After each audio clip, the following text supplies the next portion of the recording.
হরে কৃষ্ণ বন্ধুরা, শুভ সকাল। আমি নদিয়া জেলার পাপিয়া। আমার এপি ডেলি ব্লগ চ্যানেলে সকল বন্ধুদের জানাই অনেক অনেক স্বাগত, অনেক অনেক ভালোবাসা। তোমরা সবাই কেমন আছো? আশা করছি সবাই খুব ভালো আছো আর সুস্থ আছো। আমিও না বেশ ভালো আছি। আজকে হচ্ছে শুক্রবার, এখন সকাল 6:30 বাজে। এখন থেকে তোমাদেরকে সাথে নিয়ে ব্লগটা শুরু করছি। আশা করছি ব্লগটা কিছুটা হলেও ভালো লাগবে। আজকে ঘুম থেকে 6:30টায় উঠেছি। উঠে আগে বাসন নিয়ে বসেছি। অনেক বাসন জমা হয়েছিল, ঘরও ঝাড় দিইনি এখন। তবে যাই হোক বন্ধুরা, ভিডিওটা স্কিপ না করে সম্পূর্ণ ভিডিওটা দেখার অনুরোধ থাকলো। বাসনগুলো সব মাজা হয়ে গেছে। এবার ভাবলাম গ্যাসটা মুছে নিই। কী বলো তো, আজকে হচ্ছে পঞ্চমী। আমার মায়েদের আজকে রান্না করতে নেই, যে সিদ্ধ ভাত খেতে হয়, তা ওর জন্যই আগে বাসন মেজে নিয়ে গ্যাসটা মুছে নিলাম। এবার এই জায়গাটায় খাওয়া দাওয়া হয়েছিল রাতে, তাই এই জায়গাটাও নিকিয়ে নিচ্ছি। আজকে কী বলতো, মার ঘরটা আজকে পরিষ্কার করে দিয়ে যাব। মা তো পড়তে পারছে না, দেখছি খাটটাটগুলোর উপরে, গ্রিলের উপরে খুবই ধুলো জমেছে। তার জন্য 6:30টায় উঠেছি। উঠে আগে এদিককার কাজগুলো কমপ্লিট করে নিচ্ছি। আর যেহেতু রান্না নেই, সিদ্ধ ভাত করতে তার বেশিক্ষণ টাইম লাগবে না, ওর জন্যে। তবে যাই হোক বন্ধুরা, ওদিকে আমার এঁঠো জায়গাটা নেকানো হয়ে গেছে। এবার ঘরের মধ্যে দুটো ঝাড় দেওয়া হয়ে গেছে, সেটা তোমাদের সঙ্গে শেয়ার করিনি। এই যে বারান্দাটা এবার ঝাড় দিচ্ছি। বারান্দাটা আমার ঝাড় দেওয়া কমপ্লিট হয়ে গেল। সামনের সিঁড়িটা তো স্নান করা রয়েছে, তাই এই যে সিঁড়িটা এখন মুছে নিচ্ছি। কী বলতো, সব জায়গায় মাটি, সিঁড়িটাই কেবল স্নান করা। এই যে সকাল সন্ধ্যা বিকালবেলা একটু সিঁড়িটার উপরে বসা হয়, আর পাশেই রাস্তা, তবে লোকজন এসেও বসে।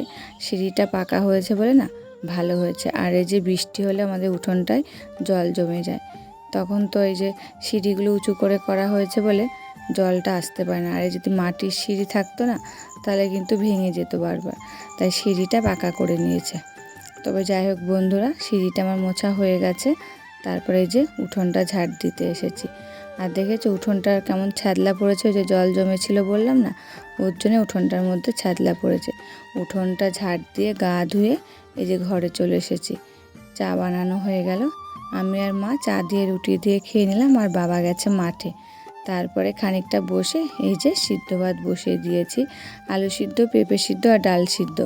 ডালটা আবার জল গরম করে ডালগুলোর মধ্যে ঢেলে দিলাম, দিয়ে লবণ হলুদ আর কাঁচা তেল দিয়ে ডালটা একটু গাঢ় করে ফুটিয়ে নিয়েছি। নাই শুধু সিদ্ধ সিদ্ধ তো আর খাওয়া যায় না, ওর জন্যে।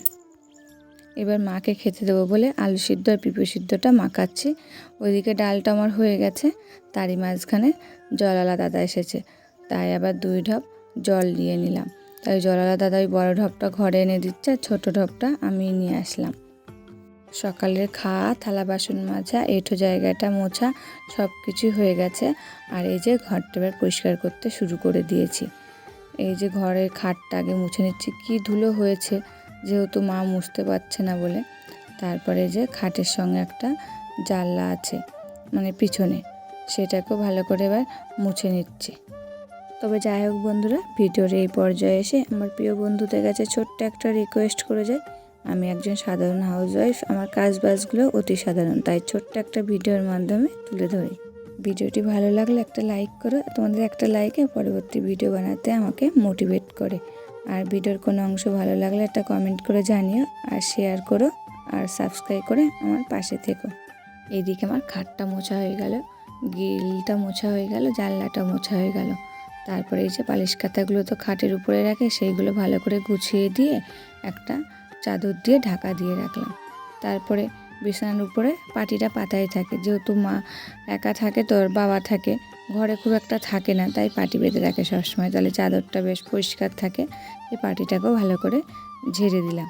তারপরে এই যে শোকেসটা মুছতে চলে এসেছি, শোকেসটা মুছে নিলাম। তারপর একটা টিভি আছে, টিভিটা মুছে দিলাম।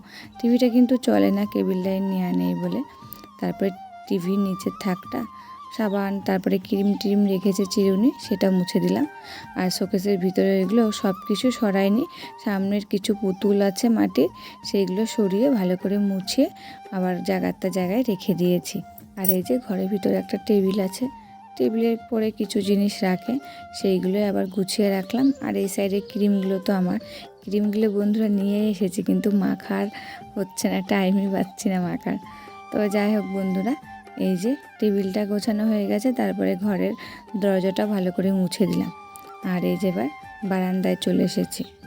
আগে বারান্দার গ্রিলটা ভালো করে মুছে দিলাম, তারপরে দুই সাইডে দুটো জানলায় ভালো করে মুছে দিয়েছি। একদম ধুলো আর একটাও নেই জানো। আর কি বলো তো, মাটির ঘর তো, আর গ্রামের সাইডে তো ধুলো তো ওড়ে জানো, সব দিকেই মাটি, ওর জন্য আরও বেশি ধুলো হয়। আর এই যে এবার কলপাড়ের দরজাটাও মুছে নিচ্ছে ভালো করে। বেশ ধুলো হয়েছিল, মা তো এই কয়দিন মুছতে পারিনি। আর ওই যে বললাম মাটির ঘর বলে আরও বেশি ধুলো হয়। এই যে ঘরটা ঝাড় দিচ্ছি, কত পরিমাণে ধুলো উঠছে তার নেই ঠিক। ঘরের সমস্ত জানলা দরজা খাট মুছে একদম পরিষ্কার করে দিয়েছি, দিয়ে ঘরটা ঝাড় দিয়ে নিলাম। তারপরে এই যে বসা জায়গায় ওই চটের বস্তাটা পেতে দিয়েছি। আর এই যে এখন 3টে বাজে, স্নান কমপ্লিট হয়ে গেছে। তারপরে মাকে একটু সিঁদুর পরিয়ে দিচ্ছি। এবার এই যে আমি একটু আজকে ক্রিম মেখে নিলাম, কিন্তু মাঠে যেতে হচ্ছে অনেকবার, তাই ভাবলাম একটু ক্রিমটা মাখি, মুখটা একদম কালো হয়ে গেছে।